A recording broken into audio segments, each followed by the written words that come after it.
Good morning, everyone. So, today we're talking about our lesson artificial selection. Okay, you took natural selection before that. Okay, and this is artificial selection. Okay, the difference between both is that natural selection occurs naturally through the environment, and the environment is the one who selects. Okay, artificial selection, on the other hand, okay, is human made. Okay, humans are the ones that select the traits that they want to have more of. Okay, we're in Module D, Unit 3, Lesson 1, just a reminder. So, artificial selection is when humans select the traits that they want. Natural selection is when nature selects the trait that it wants. So, this is a difference between both. We're going to talk about that later. Let's talk a little bit about artificial selection now. So, artificial selection is human control, like I said, of the reproduction in order to influence the traits. And we said traits are characteristics. Sifat.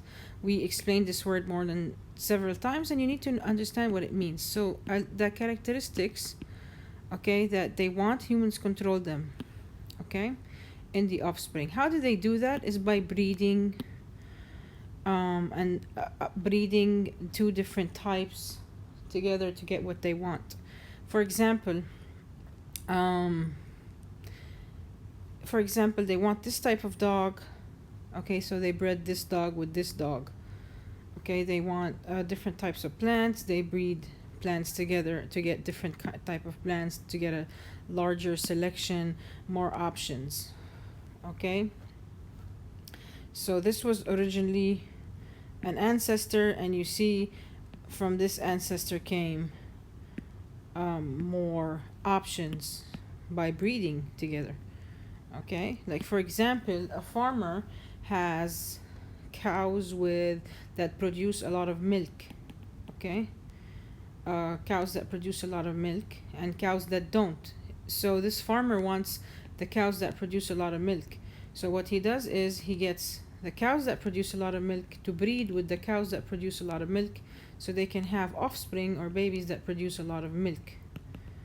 So this is how the farmer, for example, is selecting the traits that he wants. He wants the trait of a lot, like large milk production. So he just breeds the cows together. That's another example. Artificial selection can encourage the traits that people want. Like, this is a wild mustard plant. It has been selectively bred. Different parts of the flower has been modified to create a variety of food crops. Okay, they just artificially select the traits that they want to create different types of food crops. They don't create new genes. There's no gene insertion. There's no playing around with it. They don't create new ones. They just breed the ones that they want. All of the different parts of the plant of the same species, they are just variations. There's just changes in the traits of the wild mustard plant. These are all variations. The cauliflower, the cabbage, the Brussels sprout, the broccoli, the kale, okay, and these are just all variations of the same mustard plant. Okay, let's see another example. Artificial selection can discourage traits. It can take care or remove traits that people don't want. Okay, that people do not want. For example, people breed peaches, these, with softer skin. You know, peaches, they can have kind of a tough skin that's a bit hairy. Okay, but there's another kind of peach that doesn't have that, because but this peach was not in nature. It doesn't produce a lot. So what the farmers did is they got the peaches with the soft skin and they bred them together so that they have more peaches with soft skin. Okay, and they are able to grow more peaches with soft skin. So they are selecting the traits that they want. They want soft skin. They do not want the thick skin and the skin that's a bit hairy. They want skin that is edible, that you can eat. So this is how they changed. They kept breeding the ones with these and not breeding the ones that have thick skin, so that they can get what they want. So that's human selecting again. Okay, dog breeders also. Dog breeders do not make new traits. Okay, all artificial selection does not make new traits. It increases the traits that the breeders want in a population. Okay, they mate dogs together to get the traits that they want.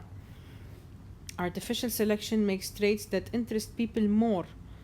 Okay, selective dog breeding can encourage obedience, soft bite in some dogs. So, you know, people buy dogs, they own dogs, they treat dogs as family, especially in other countries. So they want dogs that are, you know, they that are obedient, that have a soft bite. They want certain traits. So dog breeders, they breed these dogs to get the traits that they want. They don't make new traits. They just make the desirable traits. They just make more of the traits that they want. Or they breed dogs to make to have them have the traits that they want. Okay? Artificial selection directs change in populations that can occur more quickly than natural selection. Okay, artificial selection can be quicker because humans can choose the timing and when they want to change the traits. Okay, and they're also more predictable because they're able to choose the traits that they want. Nature, you cannot predict what nature is gonna do. Okay, farmers kept breeding the chickens that are more full in order to get more full chickens, so that you have bigger chicken, because the chicken industry is very big. And sorry, something went wrong. Chicken industry is very big, and yeah. Sorry, my pencil stopped working. Chicken industry is very big, and a lot of people buy chicken to eat. So the farmers bred the chicken that is bigger. Okay, some of the pros is like humans can manipulate the organism. Humans have control, and you get a lot of new variations. Some of the cons is that pros are like advantages. Cons are disadvantages. So some of the cons are like the organisms that they breed can be susceptible to environmental change and disease. It can be a problem. It can cause health problems in some animals or some plants. So artificial selection is not always a healthy thing, but it's fast, and humans can manipulate, and they can get new variations. They can get what they want, but it's not always a good thing. Okay, so this is for today. Tomorrow we will talk about the differences between these two.